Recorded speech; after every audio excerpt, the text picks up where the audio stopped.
Maria Leopoldina chega ao Brasil em 1817, quando a arquiduquesa austriaca desembarcou no Rio de Janeiro, acompanhada pela missão austriaca, para se encontrar com o marido Dom Pedro, que tinha se casado por precaução.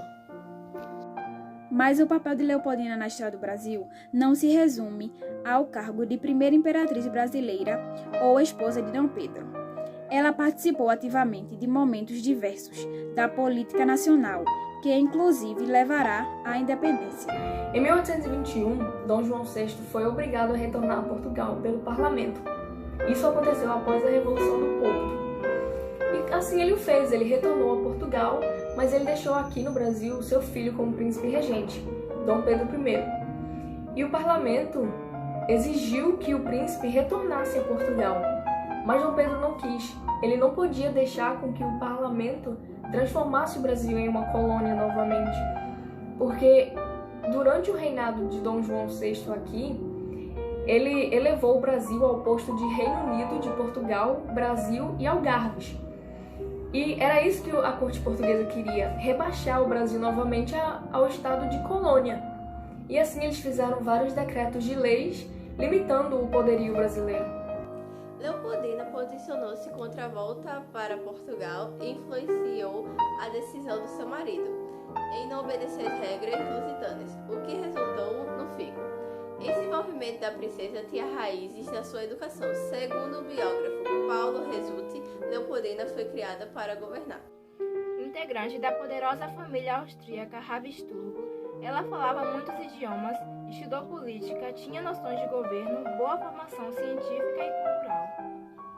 Aqui no Brasil, ela estudou a fauna e a flora locais, recebeu naturalistas estrangeiros, reorganizou e ordenou as coleções da Casa de História Natural, ou Casa dos Pássaros, como era conhecido, cujo acervo deu origem ao Museu Nacional. Politicamente, mantinha contato com os grupos que defendiam a independência do país. Tornou-se ativa no movimento da independência antes mesmo do seu marido, Dom Pedro I. Foi ela quem deu o título de líder paulista a José Bonifácio. Em 1822, antes da independência, ela escreveu para sua irmã Maria Luísa: "O Brasil é grande demais, poderoso e, conhecendo sua força política, é incapaz de ser colônia de uma corte tão pequena, por isso custará muitas lutas duras e sangrentas." A duração de Juca no Brasil custou a de prender, pois atuou a liberdade brasileira em resposta à primeira ação em agosto, manifestou a ação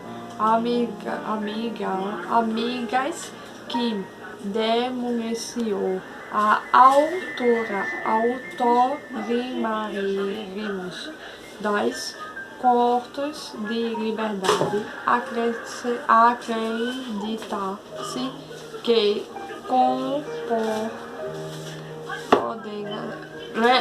que Leopoldina chama-se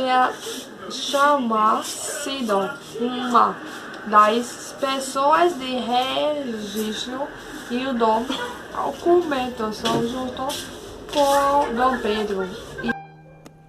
Em agosto, Leopoldina foi nomeada chefe de Conselho do Estado e princesa regente interina do Brasil por Dom Pedro I, que viajou a São Paulo para apaziguar uma crise política. Até que Leopoldina recebeu a notícia de que a Assembleia Portuguesa tinha anulado todos os atos que Dom Pedro, como regente, tinha decretado, e também decretou o retorno do príncipe e a prisão de alguns ministros, inclusive dentre eles estava José Bonifácio. Diante da situação, Leopoldina reuniu o conselho para discutir as determinações portuguesas e posicionou-se favorável, assim também como os outros conselheiros, à separação de Portugal. Com o apoio de Bonifácio, que também escreveu para Dom Pedro, encaminhou o decreto de independência e relatou a ele que as cortes portuguesas ordenam a vossa partida imediata, ameaçava-vos e humilhava-vos. O Conselho do Estado aconselhou a vós a ficar.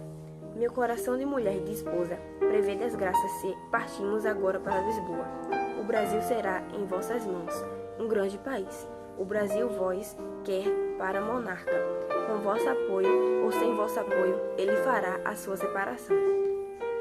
A atuação de Leopoldina na política brasileira diminuiu à medida que sua cumplicidade com Dom Pedro I perdeu a força. Um dos motivos teria sido a relação extraconjugal do imperador com Donatella de Castro.